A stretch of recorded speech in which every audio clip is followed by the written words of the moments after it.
datang sebagai malaikat pencabut nyawa.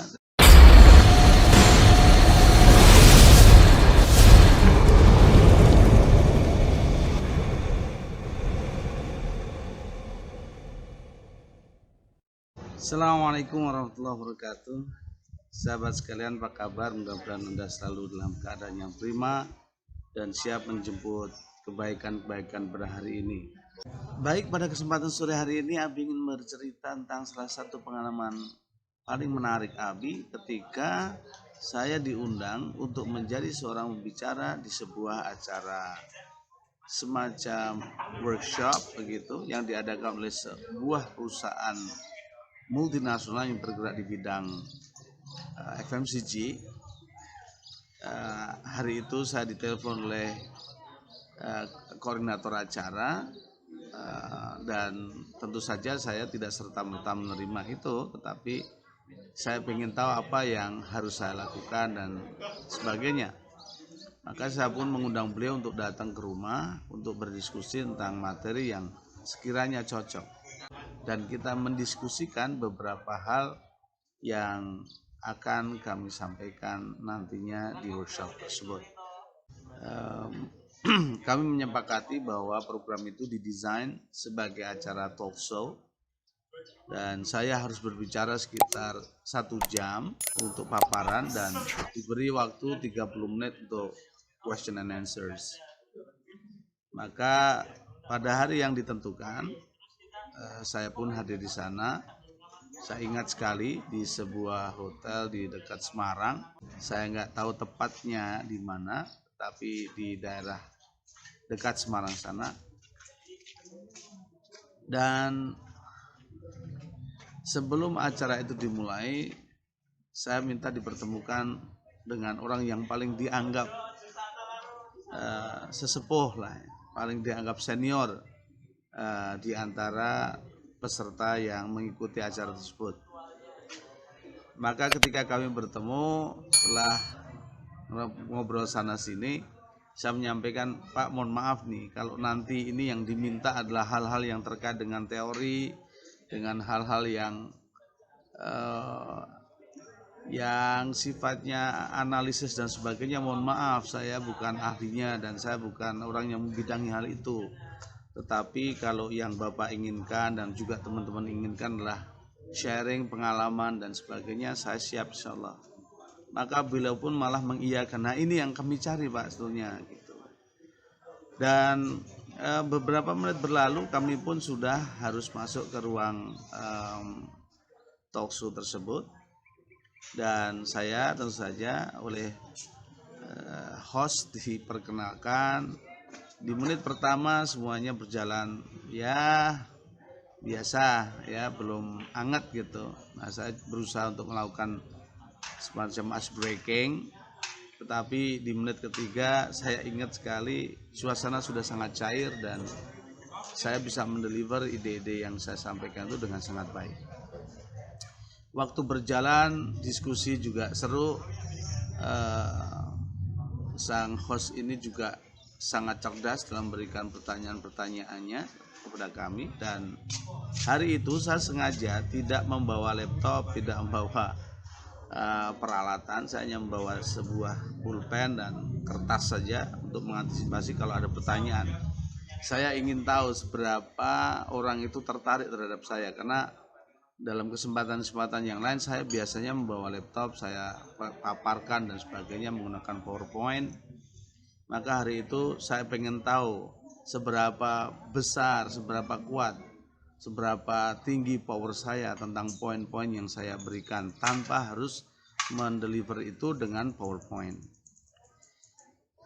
Nah, sesi paparan selesai, maka dilanjutkan dengan acara tanya jawab. Nah, keanehan terjadi di sini. Seharusnya tanya jawab ini hanya berlangsung selama 30 menit saja, tetapi faktanya ketika kami memberikan paparan dan akhirnya ketika kami memberikan paparan dari pertanyaan-pertanyaan yang diberikan, itu akhirnya acara tanya jawab ini tidak berlangsung selama 30 menit, tetapi 1 jam 30 menit. Mereka tidak mau berhenti dengan apa yang kami sampaikan. Artinya antusiasme mereka sangat tinggi terhadap materi yang kami sampaikan. Jadi itu berlangsung selama 90 menit. Dan perlu diketahui bahwa hari itu host acara tersebut sudah meminta Bapak cukup, tetapi semua minta saya belum tanya, saya pengen nanya ini, tanya itu. Saya juga nggak ngerti waktu itu kok bisa menjawab semua pertanyaan itu dengan sangat lancar, karena sebetulnya itu lebih saya refer kepada experience saya ketika saya menangani perusahaan-perusahaan yang ada di Jakarta dan sekitarnya. Jadi pengalaman yang dulu saya dapatkan dari customer saya ternyata sangat bermanfaat. Nah, tidak hanya di situ, maka 1,5 jam berlalu dan akhirnya mereka pun menahan saya. Abi, you cannot go home right now, you have to stay over here, kata mereka. Ya, ada apa Pak? Saya harus gimana lagi nih? Ya karena saya memang tidak ada jadwal lain, maka saya pun mengiyakan.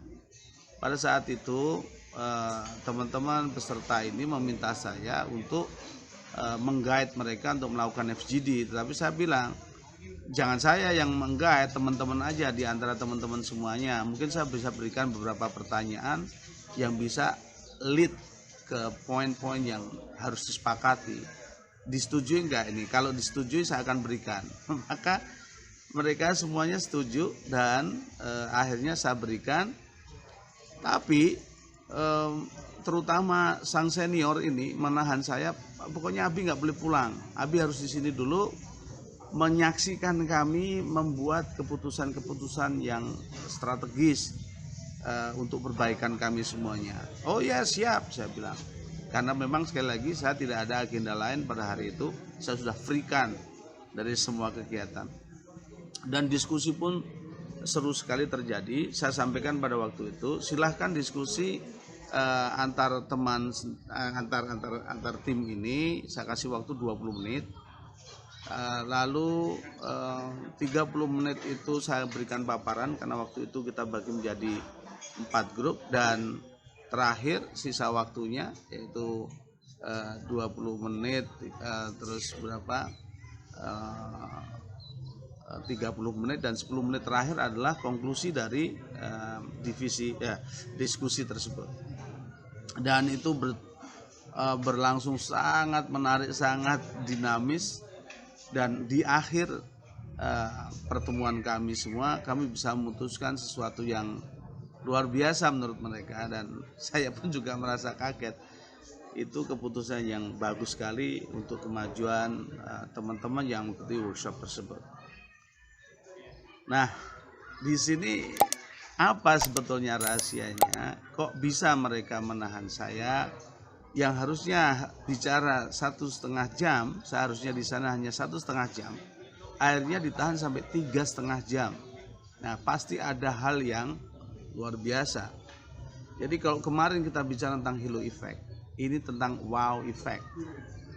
Wow effect ini adalah bagaimana ketika kita menyampaikan informasi-informasi terutama verbal kepada teman-teman dan membuat mereka itu meyakini bahwa apa yang kita sampaikan itu memang bernilai begitu. Jadi ini sangat penting ketika kita kerja, ketika kita bernegosiasi atau apapun.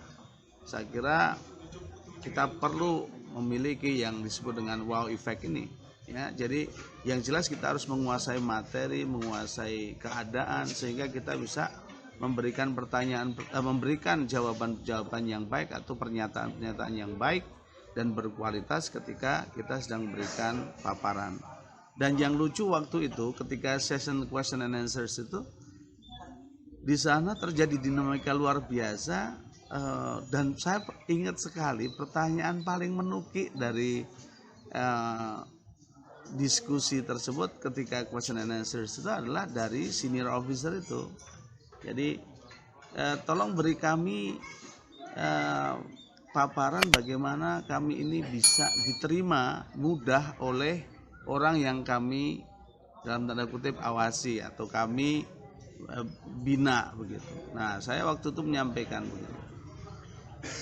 ketika Bapak hadir di perusahaan atau di tempat di mana Bapak harus bertugas, apa yang teman-teman dalam tanda kutip orang yang Bapak bina itu rasakan? Apakah Bapak itu hadir sebagai hadiah, sebagai malaikat Ridwan begitu, apa itu penunggu surga, atau Bapak datang sebagai malaikat pencabut nyawa? Dengan seloroh saya menyampaikan itu. Dan dengan pernyataan itu maka banyak perubahan, banyak nilai-nilai yang kami bisa tawarkan, bahwa hadir kita harusnya menjadi hadiah bagi orang lain. Jadi jangan sampai menjadi ancaman bagi pihak lain, sehingga ketika kita bicara pun mereka dengan ikhlas itu ya, dengan senang hati akan menerima poin-poin yang kita sampaikan. Ada lagi pertanyaan-pertanyaan lain yang seru. Mereka menyampaikan dengan semangat luar biasa, tapi ya saya nggak ngerti, saya takdirnya hari itu bisa menjawab pertanyaan-pertanyaan menuki itu dengan ya dengan lugas saja, dengan jebret saja, dengan gimana ya saya. Yang jelas saya sampaikan apa adanya. Ini kalau yang harus dilakukan. Ada juga yang bertanya balik, apakah itu menurut Abi efektif? Gitu. Saya tanya balik, menurut Bapak efektif enggak? Atau Bapak punya cara yang lebih efektif? Silakan kita diskusikan. Ternyata tidak ada gitu. Jadi itulah teman-teman, sekali lagi kita bangun wow effect, tapi jangan hanya wow effect, kita harus membangun yang namanya lucky effect. Lucky effect ini adalah ketika kita hadir, maka keberuntungan yang hanya didapatkan oleh orang yang berinteraksi dengan kita. Jadi dari pengalaman sederhana ini, mudah-mudahan teman-teman bisa meningkatkan kualitas kemampuan dari prophetic communication, sehingga ke depan dan saat ini pun Anda bisa mempengaruhi orang lain dengan sangat baik. Demikian teman-teman, mudah-mudahan bermanfaat. Saya Abi Ahmad undur diri. Silahkan subscribe, like, share, and comment. Dan jika Anda ingin mendapatkan pelayanan-pelayanan kami, silahkan hubungi di nomor yang sudah kami terakan di slide ini. Sekian, assalamualaikum warahmatullahi wabarakatuh.